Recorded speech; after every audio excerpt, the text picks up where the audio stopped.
आंतरद्रव्य जालिका endoplasmic रेक्टिक्युलम. Okay, इथे आपण diagram बघू शकतो बघा, आंतरद्रव्य जालिका कशा प्रकारे असते तर.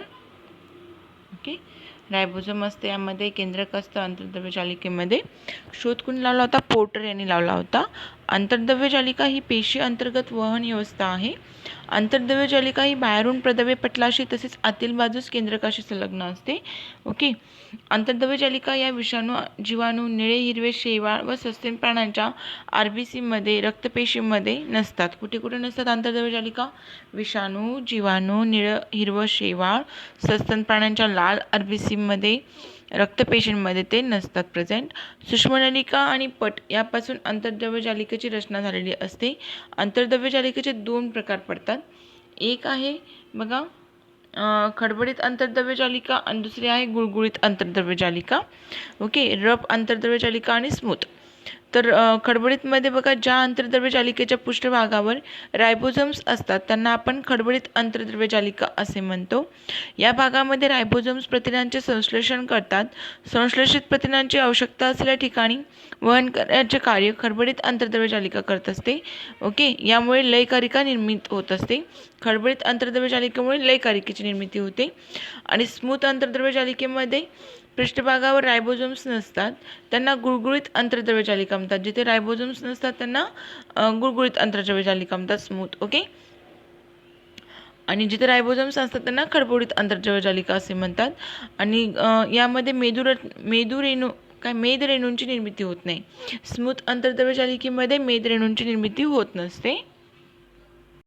आंतरद्रव्य जालिकेचं कार्य काय? पेशी अंतर्गत वहन व्यवस्था म्हणून कार्य करणे, प्रथिन व मेदांचे संश्लेषण करून त्यांचे वहन करणे, रायबोझोम्सनी संश्लेषित केलेल्या प्रथिनांचे वहन करणे, जठरामधील विशिष्ट पेशींमध्ये असणाऱ्या गुळगुळीत आंतरद्रव्य जालिका शरीरातील घातक पदार्थ बाहेर काढण्याचं महत्त्वपूर्ण कार्य करतात. ओके, स्मूथ आंतरद्रव्य जालिका हे बाहेर विषारी पदार्थ काढण्याचं काम करतात. आतून केंद्रकाशी व बाहेरून पेशीपटलाशी जोडलेली असते आंतरद्रव्य जालिका आणि विषारी पदार्थांना जलद्रावणीय करत असते. ओके,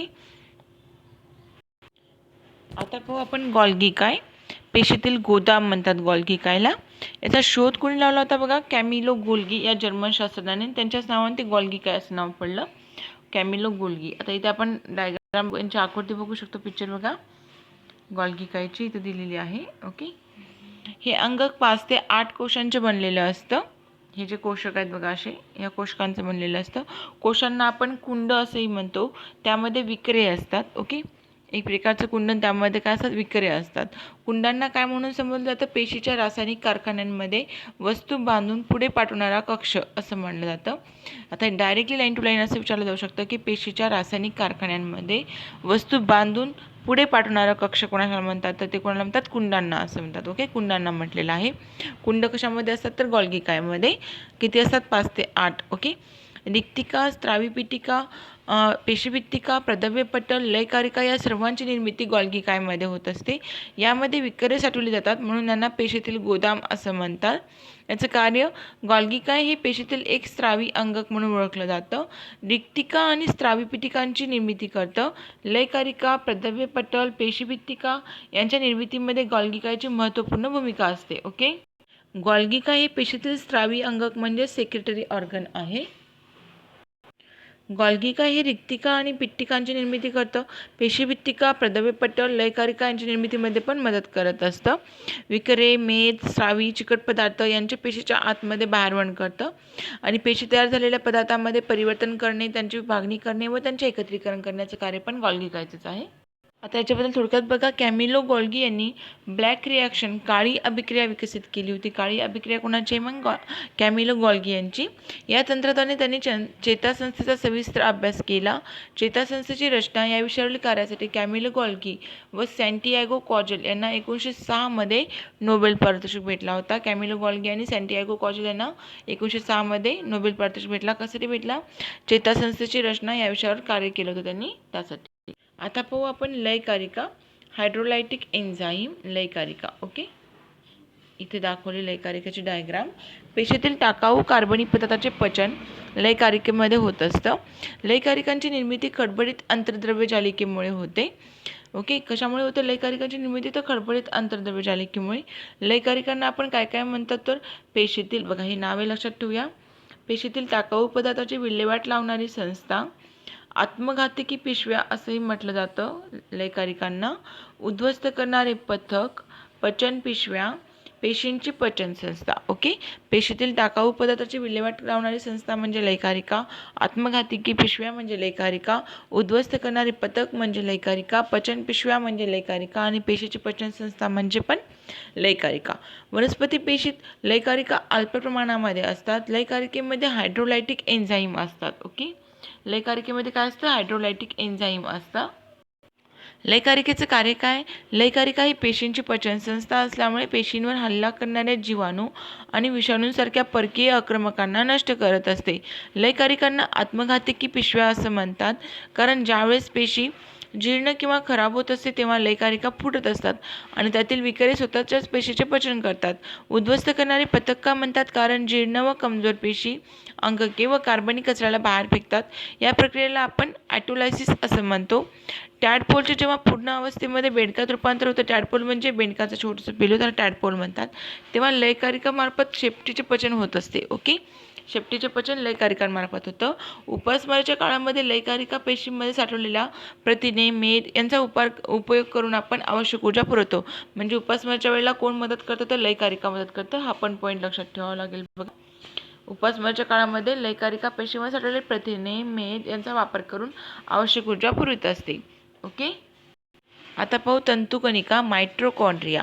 मायटोकॉन्ड्रियाचा शोध रिचर्ड अल्टमन यांनी 1886 मध्ये लावला होता.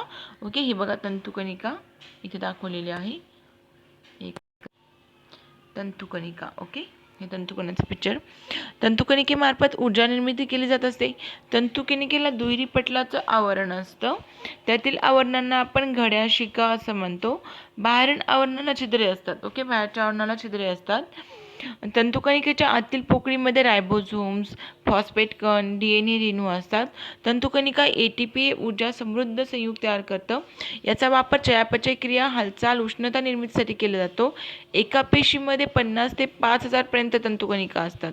तंतुकणिकेचे कार्य काय? तर पेशीतील कर्बोदके आणि मेद यांचे ऑक्सिडेशन तंतुकणिका करतात. तंतुकणिकेचं कार्य काय महत्त्वाचं? तर कर्बोदकांमध्ये जे मेद म्हणजे पेशीतील कर्बोदके आणि मेद याचं ऑक्सिडेशन करण्याचं काम तंतुकणिकेचं असतं. तंतुकणिका ऊर्जा निर्मिती करते म्हणून तिला आपण पेशीचे वीज निर्मिती केंद्र असेही म्हणतो. तंतुकणिका ऊर्जा निर्मिती करते म्हणून आपण काय म्हणतो? पेशीचे वीज निर्मिती केंद्र असे म्हणतो. तर पेशीचे वीज निर्मिती केंद्र कोणाला म्हणतात? तंतुकणिकेला. RBC हा क्वेश्चन बघा विचारलेला आहे STI 2011 मध्ये. RBC मध्ये तंतुकणिका नसतात, पण असल्यास काय होईल? RBC मार्फत सर्व पेशींना O2 पुरवला जातो. जर RBC मध्ये तंतुकणिका असेल तर हा O2 वापरून टाकतील. असे झाल्यास पूर्ण शरीरातल्या इतर पेशींना O2 पुरवठा होणारच नाही आणि त्यामुळे RBC मध्ये तंतुकणिका नसतात. तंतुकणिका RBC मध्ये नसण्याचं कारण सांगितलं. जर तंतुकणिका जर RBC मध्ये राहिल्या नाही आहेत, पण राहिल्या असतील तर काय झालं असतं? RBC मार्फत जे सर्व पेशींना O2 पुरवला जातो, त्या RBC मध्ये तंतुकणिका असेल तर त्या O2 वापरून टाकतात सगळं आणि मग ते O2 वापरल्यामुळे आपल्या शरीरामध्ये सर्व पेशींना O2चा ऑक्सिजनचा पुरवठाच होणार नाही आहे. ओके, त्यामुळे आपल्या RBC मध्ये तंतुकणिका नसतात. कारण माहीत झालं म्हणजे लक्षामध्ये राहायला इझी जातं. आता लवके पहा. लवके म्हणजे काय? प्लास्टिड्स. लवके केवळ वनस्पती पेशीमध्ये आढळतात. लवके कुठे आढळतात? फक्त आणि फक्त वनस्पती पेशीमध्येच लवके आढळतात. ओके, लवके ही द्विपटल असतात, डबल मेम्ब्रेन. लवके दोन प्रकारचे असतात. वर्णलवके क्रोमोप्लास्ट रंगीत असतात आणि अवर्णलवके म्हणजे ज्यांना रंग नसतो, ल्युकोप्लास्ट. ओके, रंगीत म्हणलं तर क्रोमोप्लास्ट आणि रंगहीन म्हणलं तर ल्युकोप्लास्ट. आता वर्णलवके बघू आपण. क्रोमोप्लास्ट बघू, रंग असणारे. हरितलवके ही वर्णलवकांचा घटक एक प्रकारचा आहे हरितलवके. वर्णलवकांमध्ये कॅरोटीन रंगद्रव्याचा भगवा रंग येतो. बघा कोणता रंग कशामुळे येतो ते पण लक्षात ठेवावंच लागेल. कॅरोटीन रंगद्रव्यामुळे, कॅरोटीन म्हणलं तर भगवा. बिटालिन्समुळे गडद गुलाबी रंग. बिटालिन्स कुठे असतं? मग बीटमध्ये गडद गुलाबी रंग बिटालिन्स. झांथोफिलमुळे पिवळा रंग प्राप्त होतो. झांथोफिल पिवळा रंग. ओके, कॅरोटीन म्हणलं तर भगवा, बिटालिन्स म्हणलं तर गुलाबी गडद, झांथोफिल म्हणलं तर पिवळा रंग. हरितलवके वनस्पतीचे ऊर्जा कारखाने म्हणतात त्याला. प्रकाश संश्लेषण क्रियेमध्ये महत्त्वपूर्ण भूमिका बजावतात. हे वनस्पती पेशींचे ऊर्जा कारखाने म्हणून ओळखले जातात. सौर ऊर्जेचे रूपांतर रासायनिक ऊर्जेमध्ये करण्याचं कार्य हरितद्रव्य करतं. ओके, हरितलवकाचे दोन भाग पडतात, पीठिका आणि तरंगक. ओके, पीठिका म्हणजे रंगहीन प्रथिनयुक्त आधारक असून त्यामध्ये प्रकाश संश्लेषणासाठी लागणारे DNA, रायबोझोम्स, पिष्टमय पदार्थाचे कण असतात. आणि तरंगक म्हणलं तर हरितद्रव्य आणि इतर प्रकाश संश्लेषणाची वर्णके असणाऱ्या चकत्यांना आपण थॅलोकॉइड्स असे म्हणतो. ओके, तरंगक म्हणलं तर हरितद्रव्य असणारे इतर प्रकाश संश्लेषणाची वर्णके असणाऱ्यांना आपण काय म्हणतो? थॅलोकॉइड्स असं म्हणतो. थॅलोकॉइड्सच्या समूहालाच तरंगके असे म्हणलं जातं. लवके DNA आणि रायबोझोमच्या अस्तित्वामुळे तंतुकणिकेप्रमाणे स्वतःची प्रतिकृती तयार करू शकतात. आणि याचं कार्य काय आहे लवकांचं? तर अवर्णलवके पिष्टमय पदार्थ, मेद आणि प्रथिनांचे संश्लेषण आणि साठवण करत असतात. वर्णलवकांमुळे फुले व फळं रंगीत दिसतात आपल्याला. वर्णलवक असल्यामुळे फुलांचा आणि फळांचा आपल्याला वेगवेगळा कलर बघायला भेटतो. प्रकाश संश्लेषणाची क्रिया हरितलवकांमुळे शक्य होत असते. हरितलवके सौर ऊर्जेचे शोषण करून तिचे रासायनिक ऊर्जेत म्हणजेच पिष्टमय पदार्थामध्ये रूपांतर करतात. ओके, रिक्तिका बघा, व्हॅक्युलस एकपदरी पटलाने वेष्टित असतात. रिक्तिकाची डायग्राम बघा दिलेली आहे. रिक्तिका कशी असते तर रिक्तिका या पेशी अंगकामध्ये स्थायू द्रव पदार्थाची साठवणूक केली असते. वनस्पती पेशीतील रिक्तिका आकाराने मोठ्या असतात आणि प्राणी पेशीतील रिक्तिकापेक्षा त्या आकाराने मोठ्या असतात. पेशीचा परासरणीय दाब नियंत्रित ठेवण्याचे कार्य रिक्तिका करतात. ओके, पेशीचा परासरणीय दाब नियंत्रित कोण करतं? मग रिक्तिका करतं. वनस्पती पेशीतील रिक्तिका पेशींना ताठरता व दृढता येते. वनस्पती पेशीतील रिक्तिकामुळेच पेशींना ताठरता व दृढता येते. रिक्तिका एकपत्री पटलाने वेष्टित असतात. एकच पदर असतो त्यांचा.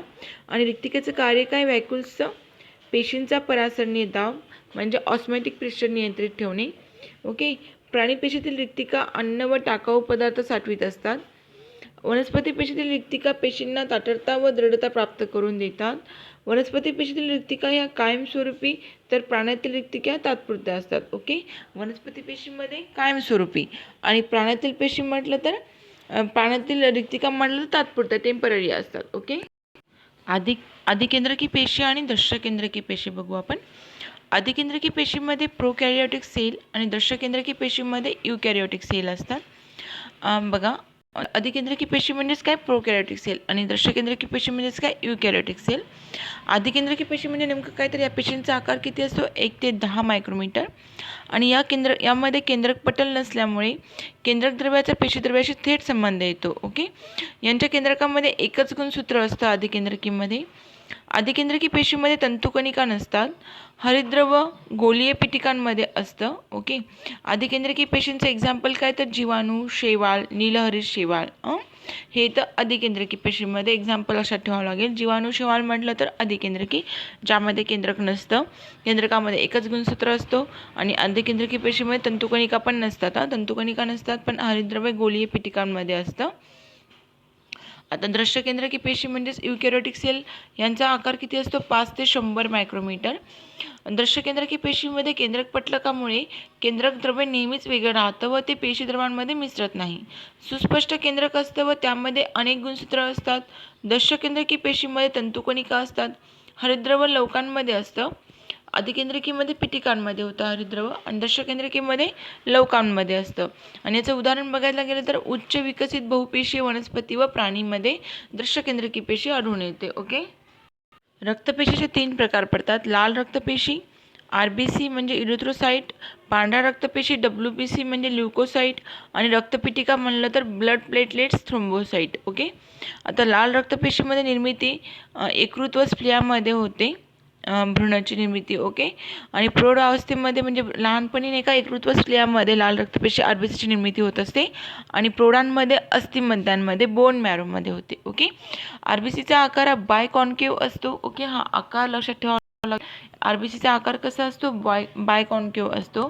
यांची संख्या बघा 5.1 ते 5.8 मिलियन घनकिमी असतं. स्त्रियांमध्ये 4.3 ते 5.2 असतं. ओके, संख्यांचं प्रमाण. आकार याचा 7 मायक्रोमीटर म्हणजे 2.5 mm जाडी असते. आणि RBCची लाईफ टाईम किती असतो? 127 दिवस. RBIचा लाईफ टाईम असतो 127 दिवस जगतात ते, आणि या स्त्रियांमध्ये जाऊन मरतात. ओके, RBC या स्त्रियांमध्ये जाऊन मरतात. RBCला केंद्रक फक्त सस्तन प्राण्यांमध्ये नसतं, याला अपवाद आहे. उंट व लामांमध्ये मात्र केंद्रक असतं. ओके, RBCचं केंद्रक हे फक्त सस्तन प्राण्यांमध्ये नसतं, पण याला अपवाद येतो उंट आणि लामा, कारण त्यांच्यामध्ये असतं. RBC आणि WBC यांचं गुणोत्तर 601. 600 RBC असेल तर 1 WBC असते, असं प्रमाण आहे. 600 RBCच्या मागे 1 WBC असं प्रमाण. आता पांढऱ्या रक्तपेशी बघायचं म्हटलं तर याला आपण ल्युकोसाइट असं म्हणतो. ह्याच अस्थिमध्यामध्ये निर्माण होते. ओके, अस्थिमध्यामध्ये, बोन मॅरोमध्ये पांढऱ्या रक्तपेशी. यांचा आकार अनियमित आकार असतो, अमिबाप्रमाणे. 5000 ते 11000 प्रतिघन किमी आणि 8 ते 15 mm, 2 ते 4 दिवस जगतात ह्या, आणि WBC जीवाणूंना संपवतात. ओके, हे WBC जीवाणूंना संपवतात. रक्तपिटिका बघा, ब्लड प्लेटलेट्स, थ्रोम्बोसाइट्स याबद्दल बघू. या अस्थिमध्यात निर्माण होतात. रक्तपिटिका हे अस्थिमध्यामध्ये निर्माण होतात, बोन मॅरोमध्ये. बायकॉन्व्हेक्स येतात, द्विबहिवक्र, आणि यांची संख्या 2.5 ते 4.5 लाख प्रतिघन किमी असते. आणि रक्तपिटिका हे 2.5 ते 5 mm आणि 5 ते 10 दिवस जगतात. ओके, या रक्तपेशी फक्त सस्तन प्राण्यांमध्ये आढळतात. रक्त कुटण्याच्या क्रियेमध्ये मदत करतात. डेंग्यू, मलेरिया, टायफॉईड या रोगांमध्ये यांचं प्रमाण कमी असतं. ओके, रक्तपिटिकाचं प्रमाण हे डेंग्यू, मलेरिया, टायफॉईड या रोगांमध्ये कमी होत असतं. समजलं. तर RBC म्हणलं तर भ्रूणावस्थेमध्ये म्हणजे लहानपणी यकृत्व स्प्लियामध्ये निर्माण होतात. प्रौढावस्थेमध्ये बोन मॅरोमध्ये. आकार बायकॉन्केव आहे RBCचा आकार हा बायकॉन्केव, आणि WBCचा आकार हा नाही का अनियमित आकार असतो. रक्तपिटिकेचा म्हणलं तर बायकॉन्व्हेक्स असतो. ओके.